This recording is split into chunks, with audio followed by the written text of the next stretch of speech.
Bonjour à tous, bienvenue sur cette nouvelle vidéo. Je suis ravie de vous retrouver pour un petit, alors c'est un petit tuto, un petit vlog. Enfin voilà, c'est pour quelque chose d'assez rapide. Vous aviez, je viens de m'apercevoir que ma planche n'est pas à l'endroit. Voilà. Hop. Vous avez vu sur ma dernière vidéo bilan que j'avais fait ces petites mignonneries. Voilà, des petits diamond painting, ce sont des miroirs.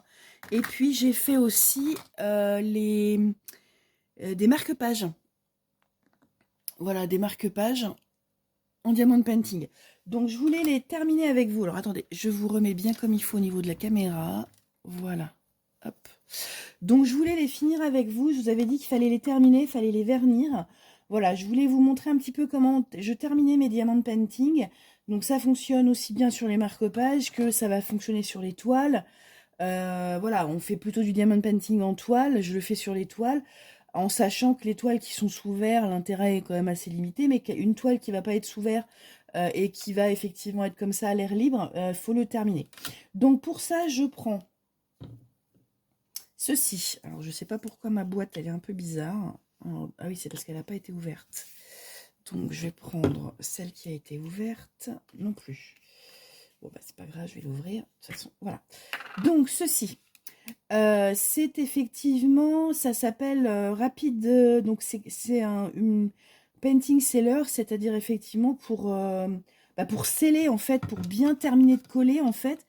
Quand vous allez appliquer, c'est un gel, et quand vous allez appliquer le gel en fait, il va se mettre entre les diamond painting et créer en fait un bloc, ce qui fait que alors on sait que les diamond painting ça colle sur une espèce de colle qui est déjà positionné, enfin ça tient plus ou moins bien en fonction de, ça va tenir comme ça si vous l'utilisez pas, si vous c'est un marque-page, si vous l'utilisez pas ça n'a pas d'intérêt.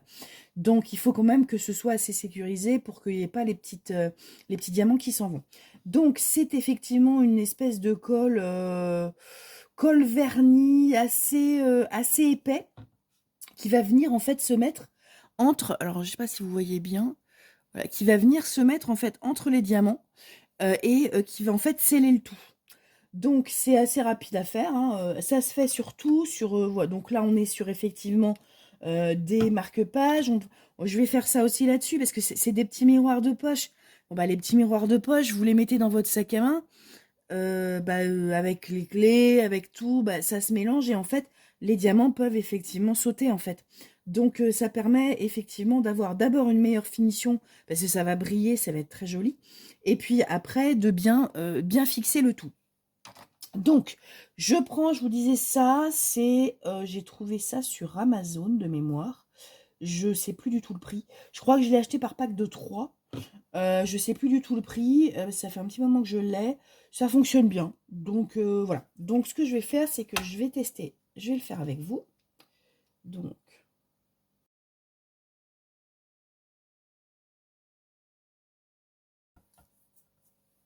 alors, vous repositionnez. Et donc vous avez un enduit mousse. Vous voyez? Je sais pas si vous voyez bien, vous avez un enduit mousse. Et donc en fait, ça va tomber là. Donc, je vais essayer de zoomer pour bien que vous voyez. Voilà.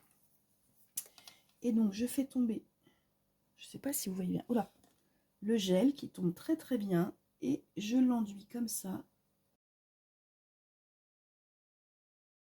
Et je passe en rond pour bien sceller en fait. Voilà. Et donc, je vais laisser sécher. Je ne sais pas si vous voyez bien, ça brille quand même, hein. Je vais laisser sécher. Je mets de côté, j'ai séché. On va faire un porte-monnaie. Enfin, un porte n'importe quoi. Un miroir. Donc, je vous le mets là. Hop. Pareil.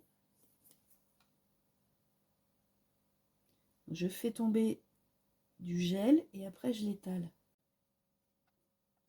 Donc, il faut bien mettre partout parce que le problème, c'est qu'après, avec les petits diamants du bout. Et voilà. Vous voyez, c'est pas très long. Voilà. C'est pas très long, ça permet effectivement de bien, bien finir le diamond painting. Donc je vais en refaire un autre, je vais refaire un petit chat. Pas celui-là, tiens, je vais refaire hop, celui-là. Je vais refaire avec vous celui-là, voilà. Voilà. Et on laisse sécher. Alors ils mettent 30 minutes. Ils disent 30 minutes, de laisser sécher 30 minutes. Donc on laisse sécher et on se retrouve après pour voir ce que ça donne. Alors on se retrouve quelques jours plus tard parce que j'ai pas eu le temps de se filmer plus tôt. Donc quelques jours plus tard pour voir un petit peu le résultat. Donc je vais vous montrer, donc ça a bien séché, hein, normalement quelques heures ça suffit. Et en fait quand on regarde, il n'y a pas, en fait c'est bien scellé entre chaque diamant. Il n'y a pas de, d'épaisseur trop. Quand on regarde bien là, il n'y a pas vraiment d'épaisseur, mais ça brille bien, vous voyez. Donc ça, on va regarder avec celui-là. Avec celui-là, alors je sais pas si vous voyez bien le résultat à la caméra, mais en fait maintenant voilà, les diamants ils bougent plus quoi, enfin ils sont vraiment bien scellés. Alors je les ai finis avec avec la petite lanière là pour faire voilà, hop, je sais pas si vous voyez bien. Donc vous voyez, voilà, maintenant les diamants ils bougent plus, ils sont bien scellés, et c'est vrai que c'est quand même mieux, ça fait une plus belle finition. Quand on regarde les voilà, les petits miroirs, c'est pareil. Alors vous voyez, hein, on voit pas du tout d'épaisseur, ça brille bien, et puis bah tous les diamants sont scellés quoi. Une seule couche ça suffit, il n'y a pas besoin d'en mettre deux, hein. Là franchement c'est pas nécessaire, hein. Et en fait c'est joli, ça fait bien briller, ça fait bien, voilà. Et puis surtout bah vous êtes tranquille, vous savez que les diamants vont pas s'enlever quoi. Voilà, cette petite vidéo est terminée pour vous montrer un petit peu comment je finis mes diamond painting. Donc là, ça marche effectivement avec les petites choses comme ça à diamanter, mais ça marche aussi avec l'étoile. Ça marche avec, avec tout ce que vous diamantez. C'est très pratique, ça permet un joli fini, une belle finition. Et puis ça permet surtout de faire en sorte que les diamants ne bougent plus et de pouvoir utiliser les objets effectivement que vous avez diamantés si ce sont des objets autres que des tableaux. Voilà, j'espère que cette vidéo vous a plu. Si vous avez été jusqu'au bout de la vidéo, eh ben, je vous invite à mettre un petit chat dans les commentaires. N'hésitez pas à commenter, à liker, à vous abonner, à activer la petite cloche de notification, à booster la vidéo. Ça m'aide vraiment dans le référencement de YouTube. Et puis, ben, je vous remercie et je vous dis à très bientôt pour une nouvelle vidéo. Au revoir.